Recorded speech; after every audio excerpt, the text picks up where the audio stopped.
All right, welcome back to the lunch table. Food for thought. I'm Nico. Blitz, you already know where to hit that subscribe button, man. Shout out to my next guest, Detroit, in the Yeah. building, Yeah. hip hop legend T3, Slum Village. What's good, man? What's up? What's up? Good to be here. You know, I'm so happy that you're here, man, because I think the last time I seen you guys move around was last year. What was the festival again, Ange? It was the Army Smoking Grooves. Yes. Yep. And I was so excited. Like, I got in, but then I got in toward the tail end of your guys' performance. I was like, fuck, I missed everything. I think I missed Selfish, too. Yeah, I did.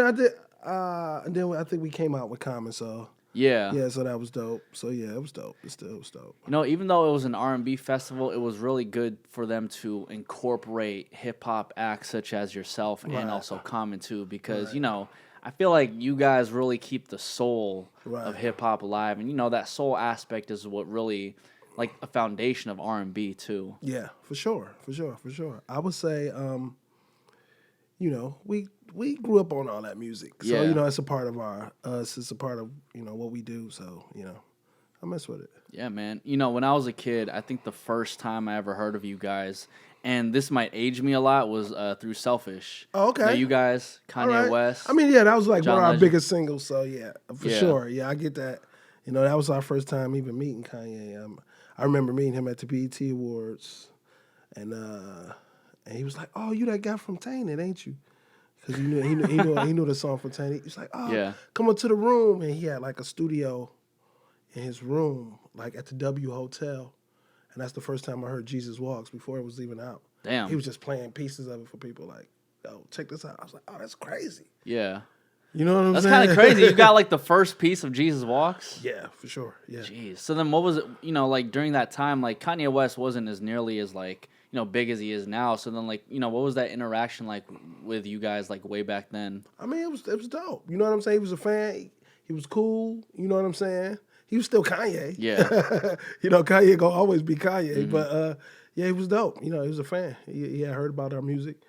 And he was instantly invited. And that's what he was doing, the whole BET Awards. Yeah. Playing songs for people and all type of artists. Did Selfish come about like during that weekend or what? No, after way after that, a little bit after that. So we had just finished our other album, and so we called them later. But that was a whole nother ordeal in itself too, because you know, then Kanye was almost Kanye. So then the ticket was just ridiculous. It was, you know, we paid like $90,000 for that. You know what I'm saying? Jeez. So, I mean, but that's when you had budgets. Yeah. You know, that ain't like now. You know what I'm saying? Yeah. You had real record budgets, so you had enough money to pay people. You know that, and then that's the first time John Legend ever did something. So that was the first time us meeting him too. So it was dope. Yeah. That's why you can't We didn't really... even know who he was. He was like, "Yeah, What? this guy, he gonna sing on y'all song. This my new artist." I was like, "Okay, you know, whatever." Yeah. You know what I'm saying? Is it kind of crazy to look back? Because Selfish is like, what, almost a decade old? Yes, something like that? Is it crazy to like look back and then kind of see like how each of you have evolved in your own realms? Yeah, I mean, it's just so much history in the music. I've been in the music game for 20 years, so, you know, it's a lot can go on in 20 years, you know, so, yeah, you know, we got a lot of stories out here. You know, T, I gotta ask you, man. Being in the game for like 20 years, that's 2 decades, bro. Yes, like a lot of these newer artists haven't even been around, like alive for like 2 decades. For sure. Like, you know, especially with like Slum Village, with all the, you know, all these members going in and out. You know, rest in peace, Dilla. Rest in peace, Baatin. But it's like, what's kept you in the game for 2 decades? 2 decades. I mean, it's a lot. Crazy. Yeah, it's a lot. I mean, because you got good, bad, ups and downs, all that. For sure. But I mean, you know, just the love of the music, really, for more than anything. I know that sounds corny, but yeah, it really, you got to really love what you're doing. And we got a lot of loyal fans, and we do a lot of European travel. You know what I'm saying, for our shows and stuff like that. So we usually stay on the road. We're in Europe at least 2 to 3 times a year. That's every crazy. year. You know what I'm saying? Yeah. So you got that, and then we're not even talking about Japan or Africa and the other places we've been. So, you know, and our fans here, and even in LA. So, you know, I've heard outside of the United States they appreciate, you know, I want to say hip hop a little bit more. I don't. You know what? I would have said that maybe 20 years ago. I mean, like, I would have said that maybe 5 years ago. But now a lot of trap artists are coming to Europe. They're taking over now. Okay. You know what I'm saying? It used to be like straight hip hop down there, but now you can see anybody down there now because everybody want to go to Europe now. When before those artists didn't want to go to Europe. Slum Village went to Europe first in 1999. We was already in Europe. I was 6, by the way. Yeah. So yeah, we was out doing our first European tour. You know what I'm saying? Yeah. So which was dope because, and the way we got that was crazy because what happened was we were bootlegged. So our bootleg was selling in Europe. Damn. You know what I'm saying? Okay, So yeah. You had somebody just passing out the CDs over in Europe. No, they was selling them. They were selling the CDs. They were selling, and it was a CD. They were selling vinyl, and it had like a New York backdrop. We not from New York, so and it just said Slum Village on there, and they had all the titles of the songs wrong, and all that. Wait, how do you even find out that your CDs were getting bootlegged over there? Because there was no internet like there is back people then. would tell you. People who went overseas, like, oh, look what I bought. You know what I'm saying? Yeah, you know. Yeah. But it blew us up, so we was able to tour in Europe. You know what I'm saying? Yeah. Off of a bootleg. Do you find that a lot more of your fan base is outside of the U.S.? I think we got fans everywhere, but I would say it grow faster in Europe than it do. But I think we got fans everywhere. Yeah. What would you say was your most memorable tour? Well, I mean, one of my most memorable tours is probably OK Player. Okay. We did the OK Player tour back when OK Player was like first getting started. Yeah. So it was, of course, The Roots. It was Talib Kweli. It was Jazzy Fat Nasty and Jaguar Wright and a bunch of other of us. So damn, man. And The Roots played for everybody. I think it was Dead Press. And it was Dead Press. So, damn, dude. So The Roots played for everybody, and it was just a dope tour. And believe it or not, it was just me and Baatin. Dilla didn't even show up for this tour. Dilla was all about being at home, making his beats, and doing whatever else he was doing. He did not. He didn't want to come out. He did not do this tour. I think he might have came out to 2 shows. That's it on a whole tour. Damn, so it sounds like for the most part, Dilla was he wasn't fucking with anything outside of just simply creating music. I mean, he had his ways that he wanted to stick to doing stuff in certain ways. Yeah. And if he knew he was out on the road like that, he couldn't really create like he wanted to. Now it's different because now you probably would. You can create from wherever. Yeah, you know what I'm saying? You got it, you take your MPC Live and it's about this small and and a laptop, you done it. Yeah, and a microphone, you can do your whole album while you're on the road. Really. Yeah, for sure. You know what I'm saying? Yeah. But back then, I don't know, he really was into his craft. So I guess he didn't really want to go on the road, man. Mm-hmm. A quick story, when we first went to Europe, he didn't want to do that neither. That was an ordeal. Why didn't he want to do it? He just didn't want to go. He wanted to stay and do his beats, but he act like he lost his passport. And then, come on, man. It was like, come on, man. We know you really just want to stick around the studio and just stay there, bro. Come on, man. Yeah. And he just, at the last minute, he found it, and we was able to. It was like, oh, now you got your passport, huh, bro? We had to really convince him because he really did not want to go to Europe. But once he got there, he loved it. Yeah. You know what I'm saying? But it was just getting him over there to see. You know what I'm saying? I got to ask, man, like, why, from your perspective, why did Dilla leave the group? I mean, because he just wanted to do other stuff. I mean, you got to think about it. Prior to that, Slum Village had been formed for 10 years. So it ain't like it was a new group. It was just new to everybody else. Yeah. You know what I'm saying? So we did 2 records with Dilla officially, but I mean, we had done many songs before that. So yeah, we had been together for like 10 years. You know what I'm saying? I guess it's kind of like, like when you're initiating yourself into a new friend group, it's kind of just like, we are homies, but it's just like if you're the original people of that group, there's never like that same connection. I mean, I feel like it's just time, man. It's just like your high school friends versus your college friends. They still your homies, but not really. You're not like my high school friends. Yeah, you know what I'm saying? And then you might not even talk to your high school friends no more. Once you get in college, it's different. You just on to something else. Your life is different. You doing that. And then even after college, who knows what your life gonna be after that? It's you got a whole nother batch of friends. That's true, man. You know what I'm saying? And I mean, and that's just human nature. That's just time. Mm-hmm. So just put music in the thing and people doing what they want to do and all this other stuff and money into play and all type of that. And then it just get more and more crazy. Yeah. You know what I'm saying? I mean, based off what you're telling me, it's good to know that it didn't seem like there was any ego involved. I know. He told me he was leaving. He was like, nah, man, this is my time. Three, you got it. It's up to you to take over this. I was like, okay, I guess. You know what I'm saying? I really didn't want that, but, that's what it was. Yeah, respect the decision. Yeah. Where were you when you got the news that Dilla had passed? I was actually in Europe. Damn. So I was in Europe touring, and I had to leave the tour, and they continued to do shows without me. So they had to do like 2 shows without me. So I left the tour, flew to LA, and to the funeral, and then did that. And I couldn't even stay for the whole. I stayed for the funeral, and then after the funeral, I couldn't even go to the wake or nothing because we were supposed to all go to Converse House afterwards.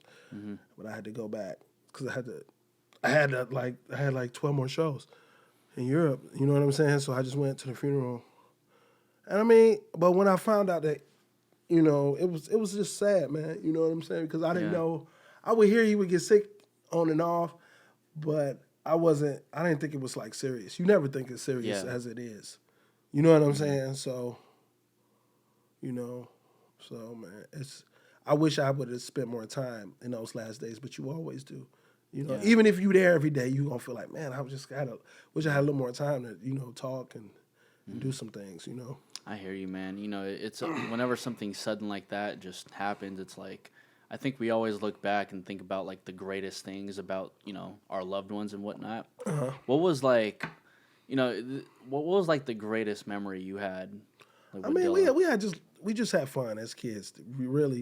That's how we made music. It was basically about us as kids coming together, making great music. You know what I'm saying?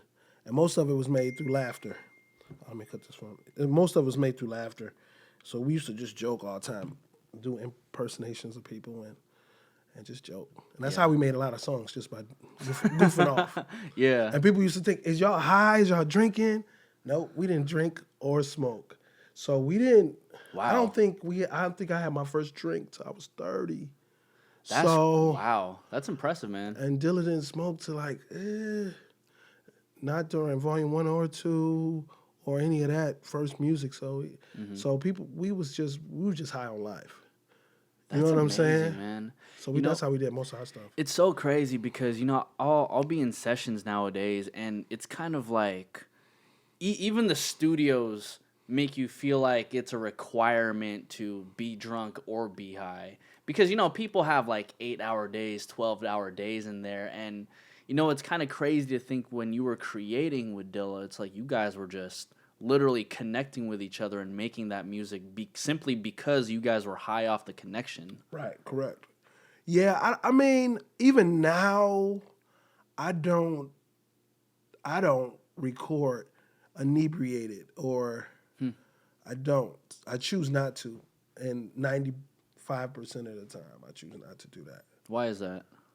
Because I'm naturally creative and I don't want anything unnatural. I don't think I need anything unnatural to pull from my creative thing. You know what I'm saying? I guess you know what I'm saying? Yeah. If I'm gonna have some drinks and kick it or whatever, then that's a time for me to do that. But creating, that's more celebrate. Let's do that after the music is done and we sitting back and listen and all of that. Maybe then, you know what I'm saying? But not in its inception. I don't need that. It's crazy because I feel like a lot of kids nowadays are so eager to reach that creative echelon that it seems like you're able to tap into like now. And I think what's insane is that we're trying to tap into it faster, but in reality, it takes something like 10, 20 years to really get to that level where you can kind of just do whatever you want. and get like to that creative echelon whenever it's necessary. Right. I mean, I think some people are just naturals. I think sometimes some people have to work at it. You know what I'm saying? Because everybody's different. But I think for me, for us, I just honed on and listened to a lot of greats and just studied. You got to study and try not to do them, but do my own version of what I do. You know what I'm saying? You know, I study, I get inspired, but I don't. But it's not off of my same stuff. Because what I don't understand is you can get inspired. I don't really get inspired by another rapper. I'm more inspired by records I hear from jazz and soul and rock and this and that. I'm not inspired by another rapper because I feel like as a rapper I can do anything another rapper can do. It's like, you know what I'm saying? It's more about how he putting his art together. How is he putting this together?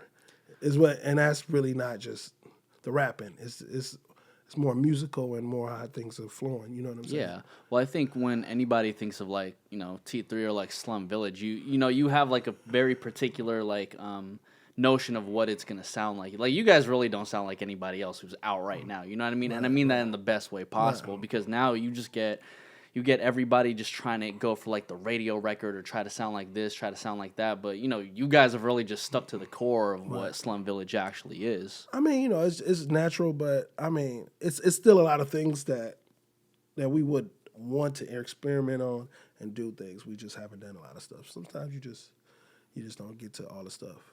You know? I'm learning now. You know what I'm saying? Now that I'm starting to do my own records, you know what I'm saying? Now Mr. Fantastic out, by the way. Mr. You feel Fantastic. Let's go. That's a shameless plug right quick. Mr. Fantastic, shout out to Delicious Vinyl.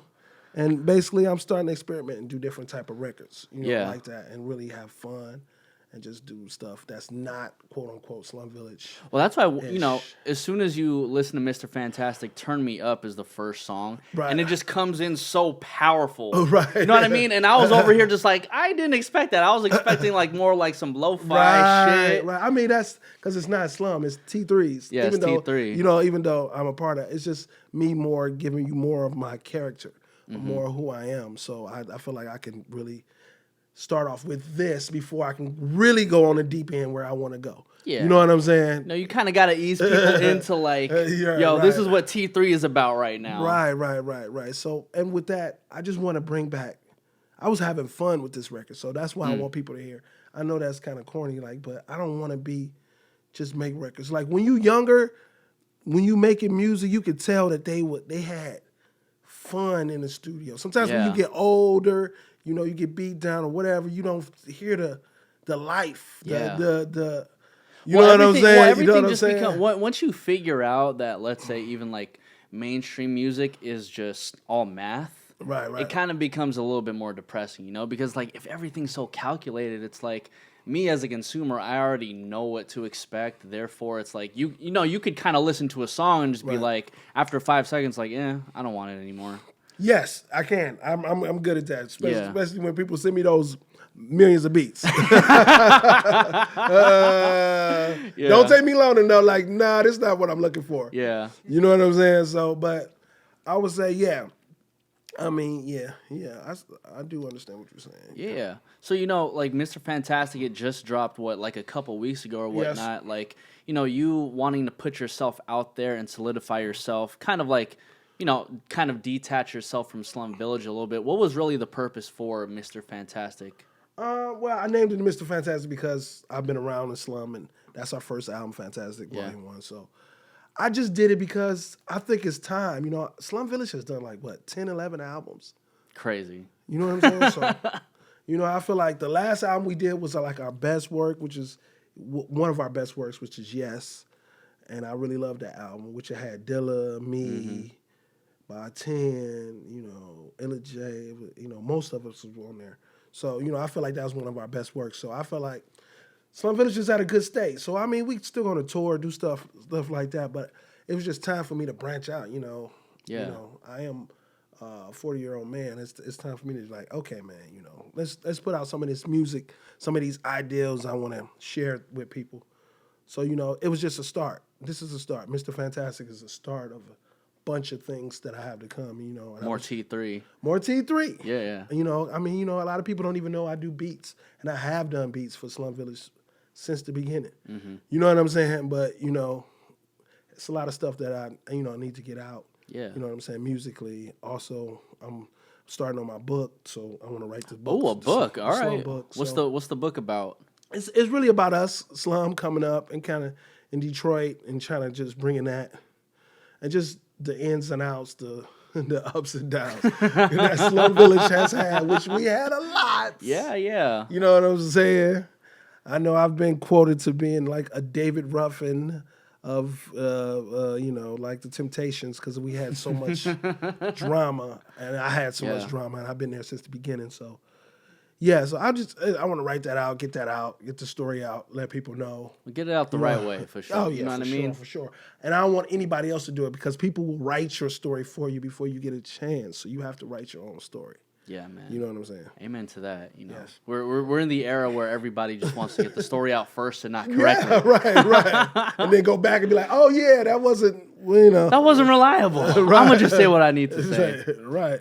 So, you know, from your perspective too, like, you know, like the groups had obviously Baatin, rest in peace, right. Elzhi, Elzhi, like, you know, what to the best of your knowledge, like what was with all the group members just coming in and then like circling out? I mean, it's time. We're talking 20 years. You got to really think about that number of time. 2 decades. Do you know any relationship that lasts 20 years in any capacity? You know what I'm saying? You got old friends that you maybe was your boy, but you ain't seen him in 5 years, especially when you get older. You know what I'm saying? So I think everybody who contributes to Slum, you know, they have the right to represent the name. You know what I'm saying? Any, you know, if you did your time, you did your Slum Village time. And when a lot of people did their Slum Village time, everybody got their number of years of Slum Village that they did their time. You know what I'm saying? So, I mean, and if it was able to help you to get you going, that's fine. You know what I'm saying? You know, and I hope that Slum Village was a dope brand that people was able to help them get their muse out. You know, even when they not with Slum Village. Yeah. You know what I'm saying? Y'all keep going. Y'all keep doing y'all thing. You know what I'm saying? We still family. Y'all just, you know, do your thing. Yeah. You know what I'm saying? So that's what's up, man. Yeah. You know, again, it just sounds like it sounds like it was just one of those opportunities for everybody who has been in the group to like kind of get what they needed to get out of it and just evolve, you know, kind of like evolve past it. Right. I mean, yeah. I mean, the group is still gonna be the group. You know what I'm saying? But everybody got their time. Everybody got their era. Yeah. You know, like if you look on Wikipedia, they got us.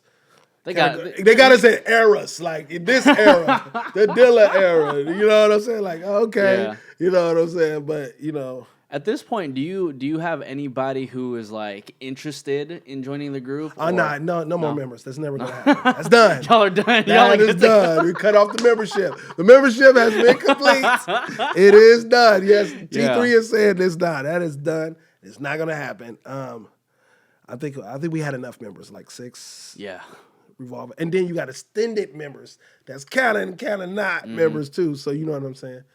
Well, you know, your the 20-year anniversary for Volume 2 is coming up in June. Yes. What do you have planned for that? I mean, we do got some big plans for that. I can't really reveal it now, but I got some big plans for that, and it'll be the official date is June, I think the 18th of Volume 2. So look around that time. We got some big plans coming for that. And, you know, I'm just happy I was able to just bring that music, and we still here to, you know, just provide that. 20 years is a long time. Now, are we talking about like remasters? Are we talking? I mean, we got that. Like, we got that. You know what I mean? Are we talking about a little Slum Village festival? Like, I mean, we working on some things. We working on some things. Hey, I got to ask you as much as I can, bro. No, we working on some things for sure. We are definitely working on some things, and it should be a great time. So y'all just look for that in June. Yeah, for sure. You know, with the new project out too, like, do you plan on releasing any like music videos or anything? Oh yeah, I got another music video coming for New You featuring Lake. I have that coming. And I might do another video to Galore too. I think I'm working on that before this project, and then you know, we're gonna push this project. We're gonna push this Mr. Fantastic. and then keep going and keep going. I got a couple mixtapes and a couple other projects coming too. Mm-hmm. But once again, I just want to shout out Frank Nick, my man, and Delicious Vinyl, man. Man. I wanted to put it out to Delicious because they just a classic label. You know, great what I'm pizza saying? too, by the way. And great pizza. Great yeah. pizza, man. I'm listening to the title track, and it says featuring Baatin, rest in peace again. Yes. Like, what did that mean to you, and why necessarily put Baatin on the title track? I mean, this happened like a whirlwind. The way this happened, I had took like a year off of doing anything Slum Village related. Yeah. And I was looking to make music. So I was just at the crib. I was looking to make music, and then I just kind of stumbled upon these producers, Ruckazoid and Tico, because I saw them on like they was doing something at the Jazzy Jeff playlist or something like that. So I was like, oh, these guys are dope. I reached out to them because I heard a couple of beats they did, and then from that we started just sending music, because they based out I think in the Bay, and Shout out to the Bay. Yeah. So we kept going back and forth with the music, and then I found out later that Baatin had did a record with Ruck. You know what I'm saying? So he did a whole album with Ruck and some other people. So I was like, oh snap!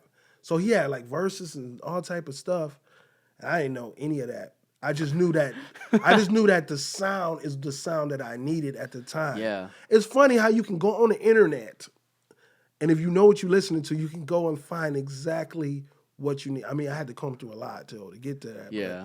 But that's what happened. So we started doing stuff, and the record started going really fast. And then I did that record with no Baatin verse on there, and then he just sent it to me. Like, he just put the verse on there and just sent it to me. I was like, oh man, that's incredible.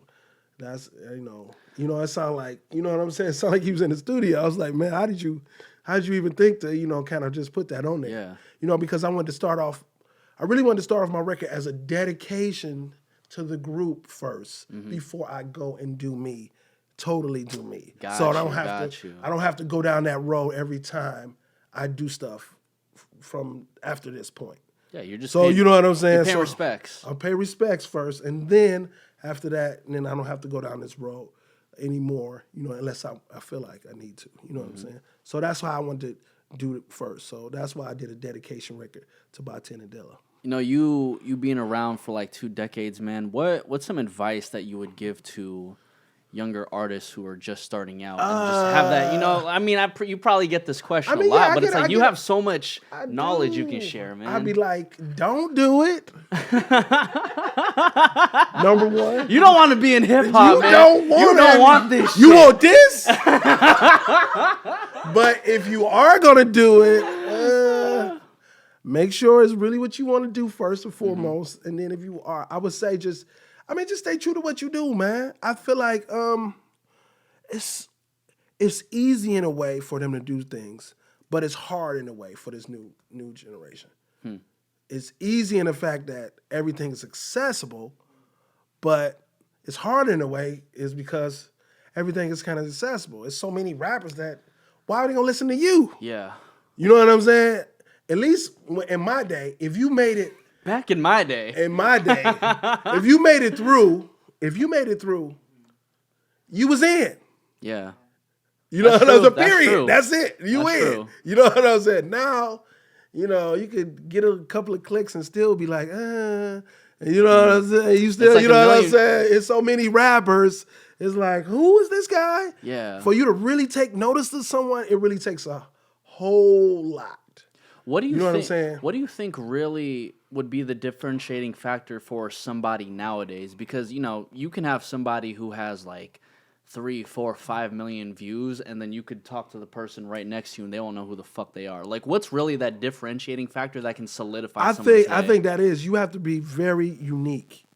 You know what I'm saying? I think you have to very just or the old school, the endorsement, this guy said you the one, so I guess he the one. Everybody, the one. You know what I'm saying? So that happens a lot too. Yeah. So but really you got to be very unique. I saw this new record that struck me. I don't know the guy's name, but it's these It's this guy, and he's singing country music. He's singing country music. He has a face mask on. All his boys, these are black guys. They sing country music. They have face masks on. They have machine guns, and they singing about, shooting and taking and how they don't like the police, but in country music. Huh. I just saw this. I was like, this is amazing. This is amazing. I don't know if I want to laugh or buy the whole album. That's you know what I'm saying? Yeah, I get you. You know what I'm saying? This is amazing. I love the way this is put together. See, it's genius. Yeah. You know what I'm saying? Not to call that like But he could really sing though. It's not okay. It's It's a not guy. gimmicky. It's not gimmicky. I don't know if that's the guy. It's I don't know the video. It's like RMR or something like that. Yeah, I don't know, man. It's brand new. Like Okay. Like it just hit the internet like 2 days ago. Oh. Like, yeah, this Damn, new. This new. Dude, T3's tapped in. I'm tapped in. I don't even know what the fuck he's talking about. I'm tapped in. I always keep my ear to the streets. Yeah. I listen. Yeah. I listen. I mean, they think. I mean, as a person who still digs for old vinyl and stuff like that, I still dig music. I still listen. Yeah. I mean, I may not give it my time. You know what I'm saying? Some people cut themselves off to the world, but I don't do that. I like to see what's going on. Yeah. You know what I'm saying? Even a little bit, I want to know what's going on. Yeah. You know what I'm saying? Like, oh, okay, this is what people are into. Okay, cool. So what's going on in terms of like the Detroit hip hop scene right now? Detroit is cracking, man. You got a lot of stuff going on. Got Eminem and Royce just dropped the Monster album. Yeah. It's a lot going on. Detroit is thriving. How about for like the youngsters, the newcomers? You tapped in with the Detroit. Yes, there's some youngsters coming through. Yeah, everybody's working. I think they the next guys to go. You know what I'm saying? To kind of get that look. You know what I'm saying? So I think it's dope, man, right now for those guys. Yeah. I always wish that we were more connected. Mm. You know what I'm saying? That is my only beef. I wish we were more connected. Yeah. Because I see it in other coasts and other places where the old is connected to the new. Mm-hmm. I don't see that as much in Detroit. I wish that was more. Why do you think that disconnect is there? I mean, number one, Detroit is hood first and foremost, mostly. You know what I'm saying? Then outside of that, everybody be like, they just on their own accord. Like I said, this is an old thing that I used to say. It's like this. I know Royce, right? Mm-hmm. I knew M back in the day. They know me. We are all in different studios. It ain't coincide. Everybody's, even though Detroit is this small, I know this guy, I know that. It's always been that everybody just been in their own lane. Their own world. Now, if I go to New York, everybody, it's like all 5 studios. You can see this guy. You can see P-Rock in the studio. You see Wu-Tang over here. That person over there. They all jumping in and out of these people's. Even in L.A., same thing. Mm-hmm. Atlanta. But same Detroit, nah. We don't do none of that. That's so You know what I'm saying? Because it seems like, at least from my perspective, right, the last time I seen, like, let's say an old head connect with, like, one of the newer cats, I think Sean dropped his album like 2 years ago or something, and M actually hopped on a Sean song. I mean, but Sean is very, very well established. Yeah. And I ain't really like new guy. Yeah. You know what I'm saying? But that's what I'm saying. It's just like I don't see like, I don't see like any of the older heads like tapping in with like the new. At least, big enough to where like it's moving over here in like the West Coast. Right. Yeah. I mean, I think we have to get better at doing that, Mm-hmm. I try to help out as much as I can with certain artists, but Slum Village has already put out a bunch of artists. We already did our due diligence. Not saying that we can do more, because there's always new artists growing. You guys have done enough. Yeah, we done some things. We put out some artists. Yeah. You know what I'm saying? So, it's dope. You know what I'm saying? I'm just hoping that people can learn and get that going. What's one thing about your career that you wish? Is there anything in your career that you wish you had like changed or like done better? I mean, it's always about this. One thing a rapper will never tell you It's money management. You can't come from the hood having $0 to having a bunch of dollars and then spend it responsibly. Yeah, 'cause you don't know what the fuck to do with that money, bro. You're just like, oh, like 50,000 sounds like unlimited. I feel Right. yeah. If let's just say this. If I get $100,000 and I got $0, I'm renting an apartment, I don't have a car, or I have a beat up car, I need some clothes, whatever. You just start spending. If you don't know what you're doing, okay, let's say you got the basics and you still spend it. Now you try to live a lifestyle. You spending on that level. Or maybe you don't have a girlfriend yet, so you got multiple girls. Oh, and that's always money. Yeah. Been there, done that. Your Valentine's Day must have been crazy back. I know. My wife hates me telling this story. I had 3 girlfriends at one time. Jesus Christ, bro. Whole girlfriends. Did they all know about each other? Eventually. Okay. Didn't start off that way, though. Mm-hmm. Different coasts, West, East, Midwest, whatever. The rapper shit. Don't do it. Yeah. Don't do it. Yeah. Don't do it. But, it's a lot of things. So I was irresponsible in some ways. You know what I'm saying? So I learned from that. And I would think, you know what? When you think about sports, they actually school the athletes, like what to do with their money. Like, they sit them down, they have a thing. And that's not in the music business. I don't know. So that'd be something. No, they don't always listen, but they do sit them down. They have money managing people. Mm-hmm. You know what I'm saying? Before they give these guys these millions. Yeah. You know what I'm saying? They say, look, you should be this. Then you got other players that come over there, you know what I'm saying, and do that. But music needs more of that. You know what I'm saying? Yeah. Because you can see a artist who made a lot of hits. If he signed the wrong piece of paper, he's done. Yeah. You never hear about that really in basketball. You're going to get what you're going to get. You know what I'm saying? You might blow it or you might not. But you know what I'm saying? But there was a lot of respected artists that didn't get what they deserved. You know what I'm saying? And that's sad too. You know what I'm saying? Yeah, I think it was like the lack of knowledge.